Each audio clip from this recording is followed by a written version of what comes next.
terima kasih teman-teman. Assalamualaikum warahmatullahi wabarakatuh. Sebelumnya, perkenalkan nama saya Muhammad Baris Siregar. Alhamdulillah pada kesempatan kali ini,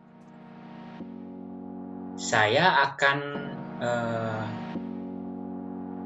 menjelaskan terkait dengan langkah-langkah dalam pendirian sebuah kantor hukum atau sebuah law firm. Nah, selain itu saya akan menjelaskan terkait dengan business plan agar kantor hukum yang akan kita dirikan itu kita dapat berkembang. Kemudian selanjutnya saya akan menjelaskan terkait dengan contoh dari struktur dari sebuah law firm. Sebentar akan saya tampilkan materinya.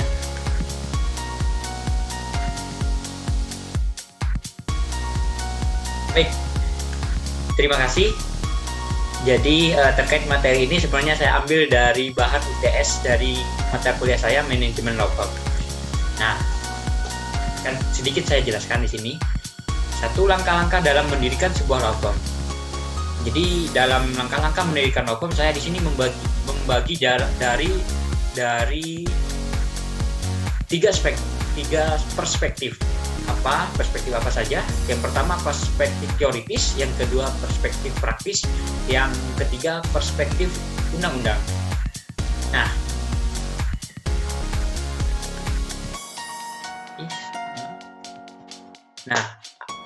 apa itu perspektif teoritis? Jadi sebelum kita mendirikan sebuah kantor law firm, kita harus mengetahui dari langkah-langkah yang dari teorinya itu seperti apa yang harus kita ketahui. Nah, apa yang harus kita ketahui pertama? Yang pertama, istilah maksab. Maksab itu apa sih? Jadi maksab itu adalah sebuah perjanjian atau persekutuan. Kalau kita lihat di bukunya Ari Wahyudi Hertanto yang seperti saya pegang ini, judulnya itu Kantor Hukum, Pendirian dan Manajemennya, Teori dan Praktik. Jadi istilah maksab itu ya persekutuan dan perjanjian. Istilahnya itu. Yang kedua apa? Pengertian maksab. Nah, apa itu maksab? Kalau kita lihat di KUH Perdata, tepatnya pasal 16-18, yang disebut dengan persekutuan adalah suatu persetujuan dengan mana dua orang atau lebih mengikatkan dirinya untuk memasukkan sesuatu dalam persekutuan dengan maksud untuk membagi keuntungan terjadi karenanya. Nah, di sini ada lagi menurut salah satu ahli, tepatnya R. Subakti, dia menyampaikan bahwa yang dinamakan persekutuan atau maksab atau vennootschap adalah suatu perjanjian antara dua orang atau lebih untuk berusaha bersama-sama mencari keuntungan yang akan dicapai dengan jalan masing-masing, memasukkan suatu dalam suatu kekayaan bersama. Itu yang harus kita tahu. Yang ketiga apa? Sifat pendirian maksab. Sifat pendirian maksabnya.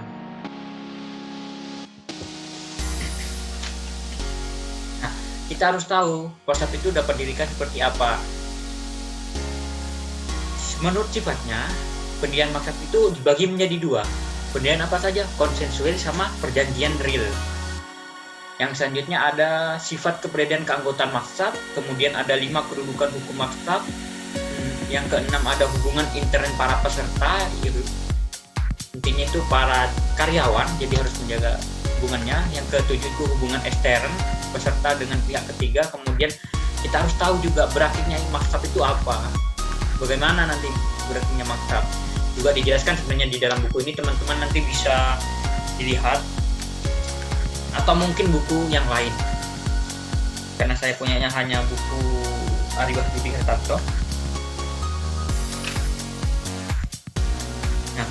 Yang ke-9 apa? Kekhasan organisasi law firm. Jadi itu yang harus kita ketahui dari perspektif teoritis. Ada 9 yang harus kita ketahui.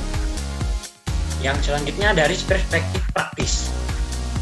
Nah, tadi kan saya sebutkan kalau misalnya langkah-langkah pendirian law firm itu ada 3, perspektif teoritis, perspektif praktis, sama perspektif undang-undang. Selanjutnya perspektif praktis. Apa itu perspektif praktis?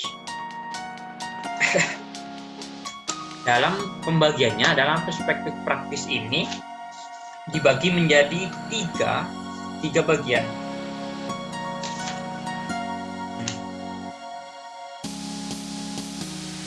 Yang pertama itu apa? Yang pertama itu perbedaan tipe kantor hukum. Jadi sebelum kita mendirikan kantor hukum, kita harus tahu perbedaan kantor hukum. Kita harus tahu kantor hukum yang seberapa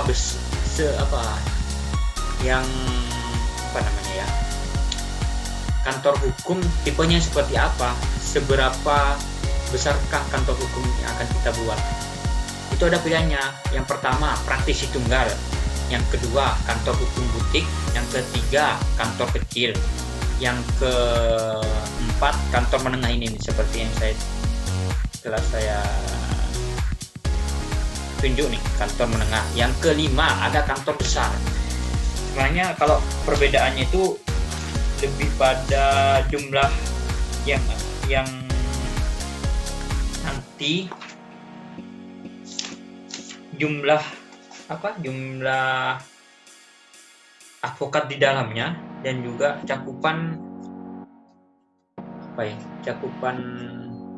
yang akan ditanganinya nanti, perkara seperti apa. Itu sih sebenarnya pembahasan besarnya. Dijelaskan nanti seperti apa. Praktisi tunggal, kantor besar. Kantor besar ini biasanya advokat yang dari 75 advokat sampai lebih. Itu kantor besar ciri-cirinya. Yang kemudian apa yang harus kita ketahui, bagian kedua dari perspektif praktis itu ada faktor-faktor utama untuk mendirikan kantor hukum. Nah, apa saja faktor utamanya? Yang pertama ada perencanaan, yang kedua pengorganisasian, yang ketiga ada pemasaran. Tiga ini penting. Perencanaan. Nah, agar kantor hukum kita dapat bertahan, maka harus mempunyai rencana jangka pendek maupun jangka panjangnya. Nah, apa itu perencanaan? Adalah suatu rangkaian kegiatan yang ditetapkan saat ini untuk dilaksanakan di masa depan. Pada hakikatnya, menyusun rencana adalah untuk mengalokasi sumber daya yang tersedia secara efisien dan efektif. Jadi nanti kalau kita sebut dalam bahasanya itu ada timeline atau target dari usaha dari kantor hukum kita. Jadi semuanya itu telah terplanning, sudah sudah tertarget beberapa tahun ke depan kita akan mendirikan ini. Nanti kegiatan dari kantor hukum kita ada ini saja. Nanti kita akan melayani jasa hukum, jasa konsultasi hukum, atau mungkin litigasi, atau juga non litigasi. Kemudian ada pengorganisasian. Yang penting selanjutnya itu faktor utamanya pengorganisasian. Nah, ini juga penting. Nah, ini nanti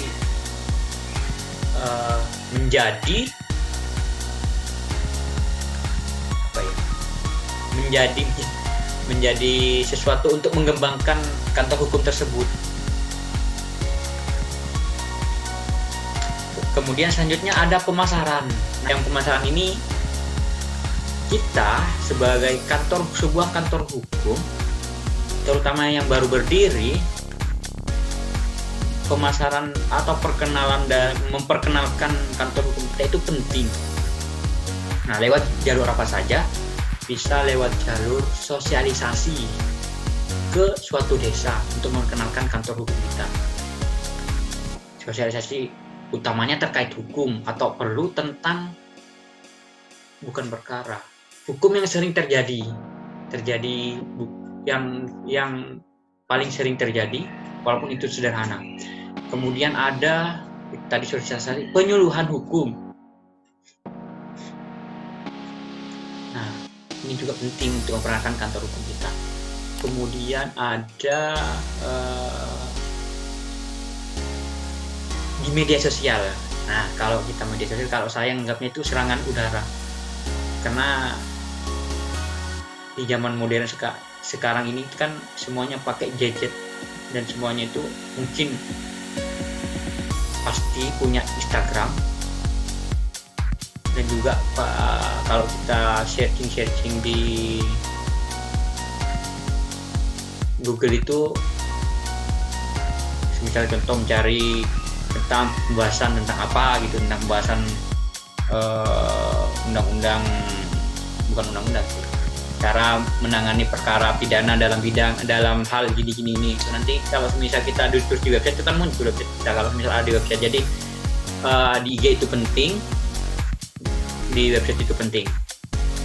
Kemudian faktor ketiga ada faktor penunjang dalam menjalankan kantor hukum.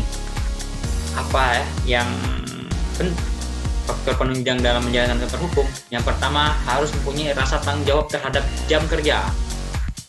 Yang kedua, menunaikan beban tugas. Jadi ketika atasan memberikan tugas, jadi bukan bawahan. Seorang yang diberikan tugas harus menyelesaikan kewajiban tugas tersebut sesuai dengan deadline yang telah diberikan. Yang ketiga, menjaga nama baik.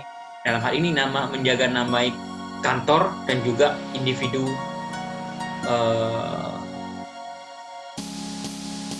bukan karyawan, para praktisi yang ada di kantor tersebut, walaupun karyawan lainnya. Selanjutnya, menjaga harmonisasi lingkungan kerja. Jadi sesama pekerja itu dijaga harmonisasinya, komunikasinya, biar nanti ketika ada teamwork atau kerja sama tim tidak ada ego-egoan. Kemudian ada kemampuan profesional untuk mempertahankan loyalitas. Nah, ini penting juga, loyalitas sekutu. Nah, selanjutnya terkait dengan perspektif undang-undang. Nah, sebenarnya perspektif undang-undang lebih tepatnya pandangan saya. Alasan saya mengambilnya itu karena di sini saya menjelaskan terkait dengan pembentukan sebuah firma. Jadi walaupun sebuah kantor hukum itu tidak wajib dari membuat dibuat akte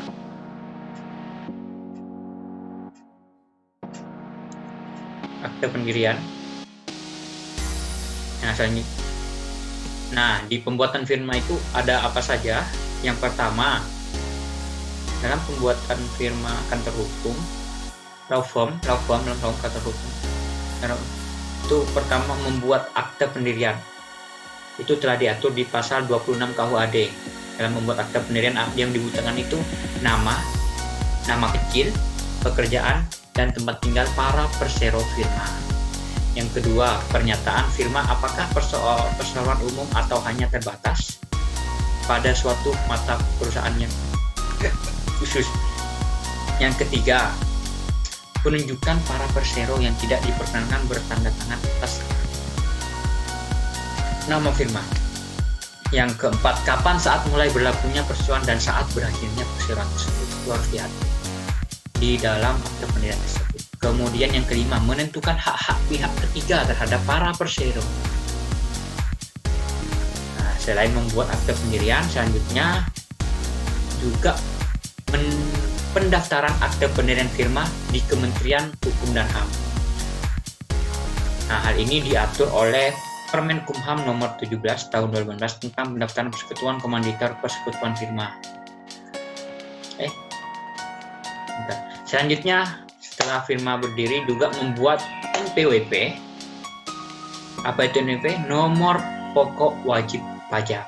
Merupakan salah satu syarat wajib pendirian firma termasuk firma hukum. Pengurusan NPWP bisa dilakukan di kantor pajak tempat persekutuan firma berdiri sesuai domisili firma berdirinya. Nah, yang kedua, saya akan sedikit menjelaskan business plan untuk kantor hukum. Business plan itu bahasa Indonesianya itu rencana bisnis. Nah, seharusnya kantor hukum yang baru atau mau didirikan itu setelah sudah tahu rencana bisnisnya ke depan itu seperti apa. Hal ini penting untuk berkembangnya kantor hukum yang akan didirikan ke depan. Nah, Ini ada profil, visi misi, struktur program, strategi lembaga, kegiatan produksi, analisis SWOT, apa itu SWOT, strength, weakness, opportunity, threats, kemudian ada rencana keuangan, ada timeline, ada analisa kompetitor. Nah, ini profil misi memberikan penjelasan terkait klien, terkait visi dan misi law firm. Struktur law firm mengetahui susunan struktur law firm dalam setiap bidang-bidangnya. Nanti akan saya berikan contoh dari sebuah struktur law firm. Strategi law firm digunakan untuk strategi memajukan law firm guna mencapai tujuan bersama. Nah, apa itu bentuk kegiatannya? Ada edukasi hukum online. Nah, itu yang tadi saya sebutkan di IG. Mungkin IG itu nanti membahas tentang sebuah permasalahan hukum yang sering terjadi, kemudian di-share lewat IG tersebut, analisanya, hasil analisanya, terus cara harus solusi dalam mengatasinya seperti apa. Kemudian ada publikasi kegiatan. Publikasi kegiatan melalui sarana media massa. Nah, kegiatan yang saya sebutkan sebelumnya ada penyuluhan, sosialisasi, jasa konsultasi hukum, kemudian saat menangani perkara di persidangan atau di mediasi, itu kemudian kita share lewat media massa dan juga media online yang kita punya. Nah, itu nanti kalau media massa itu nanti lewat koran, kalau media online mungkin IG dan juga website. Nah, ini yang untuk kegiatan selanjutnya itu penyuluhan, sosialisasi dan kajian hukum secara daring ataupun luring, memberikan diskusi online.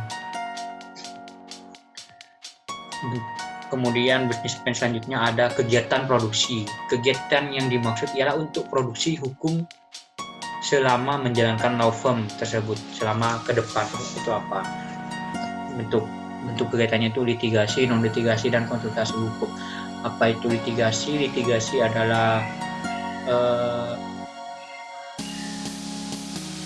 suatu perkara yang diselesaikan di dalam persidangan, sedangkan non litigasi di luar persidangan, contohnya mediasi atau konsiliasi juga sama. Yang selanjutnya ada konsultasi hukum. Apa itu konsultasi hukum? Ada sebuah jasa konsultasi, tepatnya konsultasi hukum yang diberikan oleh advokat atas permintaan klien. Kemudian tidak kalah penting, selanjutnya itu ada analisis SWOT, strength, weakness, opportunities, and threats. Analisis SWOT adalah suatu sistem yang sangat sederhana namun sangat membantu Anda untuk mengembangkan strategi bisnis. Apakah Anda membangun bisnis atau mengembangkan perusahaan lebih baik? Dalam hal ini kantor hukum, bisnis kantor hukum. Jadi setelah kita mempelajari analisis SWOT ini, kita akan tahu kekuatan yang mampu mengambil keuntungan dari peluang yang ada. Kita dapat mengambil peluang yang ada. Selanjutnya dapat menghadapi ancaman yang ada. Selanjutnya mengetahui kelemahan yang mampu membuat ancaman menjadi nyata atau menciptakan sebuah ancaman baru, sehingga kita menghindari membuat ancaman baru tersebut. Kemudian kelemahan, weakness, mencegah keuntungan dari peluang opportunities yang ada. Nah, selanjutnya tidak kalah penting yaitu rencana keuangan. Rencana keuangan itu untuk mengatur dan mengetahui secara rinci pengeluaran dan pendapatan suatu law firm. Nah, apa saja yang nanti rencanakan terkait keuangannya itu sumber pendanaan. Sumber pendanaan itu apakah dari para pendiri ataukah dari setiap atau cuma satu orang saja. Nah, modal ini maksudnya modal dibuat sewa gedung, buat dijadikan kantor hukum, buat ATK-nya di dalam, buat lemari, buat meja, buat komputernya, terus kemudian buat apalagi transportasi juga bisa, transportasi anggota praktisi yang mau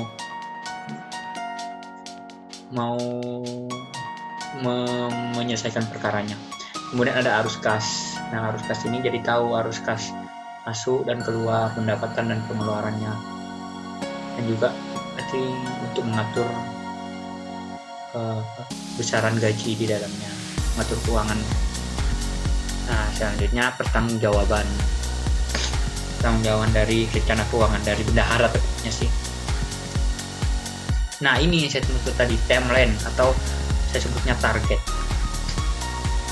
Ini merupakan suatu target law firm yang akan dicapai beberapa waktu ke depan.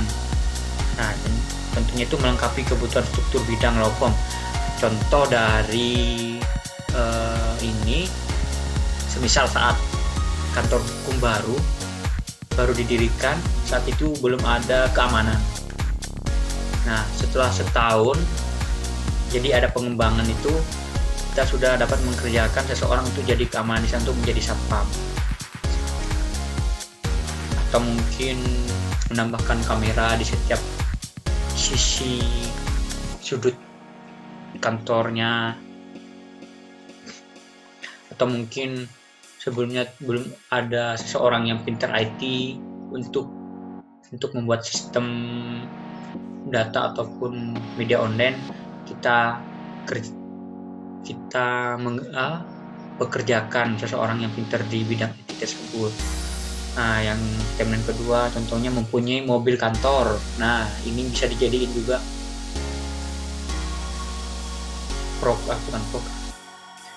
target beberapa tahun ke depan atau mungkin setahun. Jadi ada beberapa mobil kantor untuk para advokat yang nanti akan menangani perkara. Yang ketiga contohnya membeli gedung kantor sendiri ini. Jadi dari tabungan kantor itu sudah cukup untuk membeli kantor sendiri. Jadi tidak sewa, yang awalnya sewa. Tapi tidak menutup kemungkinan kalau bisa punya kantor sendiri. Selanjutnya ada analisa kompetitor. Apa itu analisa kompetitor? Adalah penelitian strategis yang berfokus pada pengumpulan dan peninjauan informasi tentang perusahaan pesaing, tentang kantor hukum yang lain.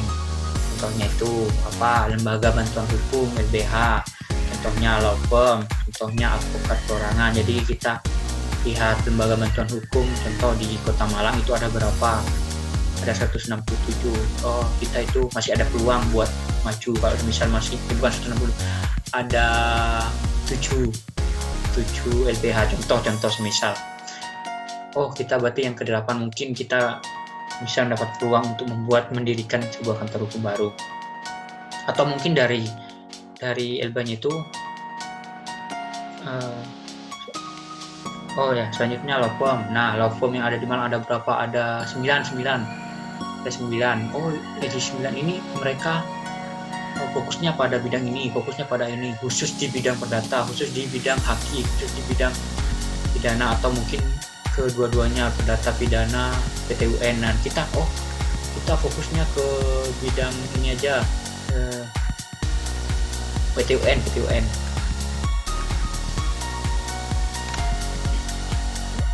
untuk mengurangi daya saing, karena mungkin di law firm-nya dari 8 law firm itu 9 law firm itu cuma ada 1 yang khusus itu.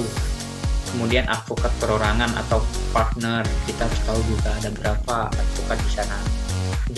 Kalau contoh di Malang, kita tahu berapa advokat di Malang. Nah, selanjutnya tidak kalah penting yang akan saya bahas ini, struktur law firm. Jadi ini struktur law firm yang coba saya buat, tapi belum tentu ideal. Tapi sebenarnya ini nggak ada bentuk format ini loh seperti ini, struktur law firm nggak ada. Itu tergantung nanti yang mendirikan maunya seperti apa. Nah, dan ini struktur law firm yang saya dirikan, namanya MBS Law Firm, Solution and Discipline. Udah mantap. Jadi yang saya buat di paling atas itu ada founder dan juga founder ini dia pendiri sekaligus juga beracara di dalamnya. Nah, kenapa saya beri garis putus-putus? Karena itu menunjukkan garis koordinasinya. Nah, kemudian di bawahnya presiden direktur. Nah ini sudah saya berikan penjelasan teman-teman terkait tugasnya. Founder yaitu merupakan pendiri law firm, modal awal yang pendirian law firm itu juga ikut berperan dalam hal menangani perkara apabila dibutuhkan. Berkoordinasi dengan sesama founder dengan pendiri lain, itu berarti dua founder. Dan koordinasi dengan presiden direktur untuk mengembangkan law firm. Nah, presiden direktur itu apa? Itu yang mengembangkan tanggung jawab utama kantor hukum law firm. Jadi kalau misalnya saya tadi itu MBS, berarti dia yang mempunyai tanggung jawab penuh atas law firm MBS tadi. Komitmen terhadap kualitas, menjamin bahwa terciptanya adanya pemahaman, selanjutnya mengemban seluruh tanggung jawab manajemen untuk setiap fungsi-fungsi, selanjutnya bertanggung jawab untuk senantiasa memastikan sumber daya, selanjutnya tanggung jawab terpentingnya adalah hubungan dengan tanggung jawab. Yang ketiga, bertanggung bagi kepentingan organisasi adalah senantiasa mengendalikan prosedur. Yang selanjutnya bertanggung jawab untuk melakukan prosedur setiap pembelian perkiraan kebutuhan. Itulah intinya dia orang yang paling bertanggung jawab atas kantor law firm saya tadi. Direktur keuangan atau bendahara sih bahasa ininya, kalau bahasa organisasinya itu bendahara. Melakukan pengelolaan terhadap biaya operasional kantor hukum, melakukan pembukuan terhadap seluruh arus kas kantor hukum, melakukan pengawasan terhadap produk maupun alat perlengkapan kantor hukum yang dimiliki, dan seterusnya. Intinya dia yang mengatur antara pengeluaran dan pendapatan kantor hukum, pengeluaran dari apa itu tadi, biaya operasional kantor hukum, arus kas, alat perlengkapan, pendapatannya dari mana? Pendapatan dari perkara yang telah ditangani dari klien. Nah ini dia juga melakukan penagihan kepada klien, melakukan follow up terhadap setiap status pengembangan klien. Itu fungsi dari bendahara atau direktur keuangan. Selanjutnya ada administrasi. Saya di sini saya coba pisahkan antara administrasi dan operasional. Nanti kalau semisal salah mohon maaf ya. Nanti saya mencoba di sini. Administrasi. Tugasnya itu pertama, administrasi digunakan untuk monitoring kegiatan atau data-data serta pengelolaan sistem. Yang kedua, sebagai pengelola usaha biar bisa mengevaluasi suatu kegiatan dalam pengorganisasian kantor hukum. Yang ketiga, bertugas untuk menyusun suatu program pengembangan usaha. Direktur operasi kemudian digunakan untuk mengamankan data, catatan, mengolah media online. Itu tugas administrasi, yang direktur administrasi. Kemudian yang direktur operasional ini lebih pada mengkoordinasi dengan direktur yang di bawahnya. Direktur apa saja? Direktur litigasi dan non-litigasi, untuk menangani suatu perkara dan memaksimalkan kinerja di antara kedua bidang tersebut. Meliputi pertama, tugasnya itu menunjukkan perencanaan, penelaahan ini penelaahan perkara, pengembangan, dan juga pengawasan. Jadi direktur operasi ini bertugas mengawasi para atau layer yang ada di direktur litigasi dan non litigasi. Itu tadi litigasi di dalam pengadilan dan non litigasi di luar pengadilan. Oke teman-teman, selanjutnya itu ada direktur litigasi.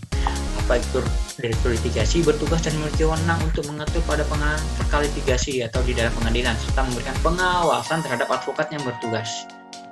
Jadi meskipun tadi direktur operasional mempunyai sifat pengawasan, jadi direktur litigasi ini mempunyai sifat pengawasan juga terkait perkara apa yang ditugaskan di peradilan pidana, peradilan perdata, peradilan niaga, peradilan agama, peradilan PTUN, MK, dan sengketa partai politik. Non litigasi apa? Di luar pengadilan, terkait di luar pengadilan, contohnya pendampingan dalam mediasi, konsilasi atau arbitrase. Selanjutnya advokat atau lawyer.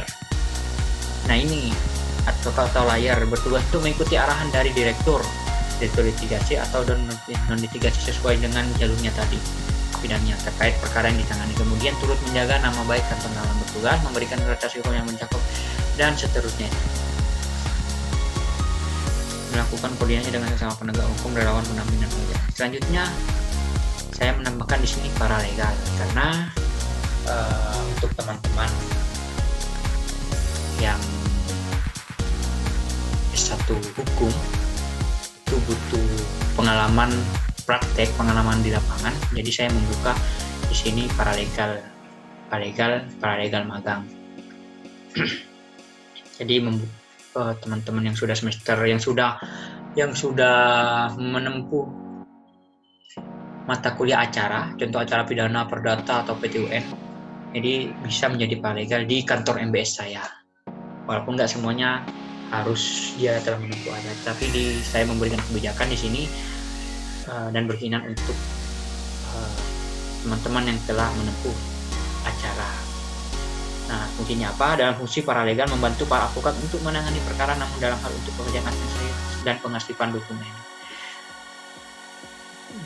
khususnya buat pengalaman praktek untuk calon advokat selanjutnya, pengganti advokat sebelumnya, pengganti advokat yang bakalan pensiun. Nah, itu saja teman-teman.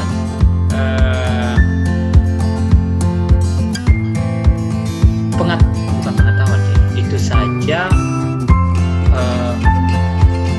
materi yang saya sampaikan. Tapi sebelumnya mohon maaf sebesar-besarnya apabila ada terdapat kesalahan teman-teman, karena saya di sini pertama belajar juga, pasti ada kekurangan dan kekeliruan itu ada pasti. Kalau misalnya ada saran, silahkan di kolom komentar. Sebelumnya terima kasih. Assalamualaikum warahmatullahi wabarakatuh.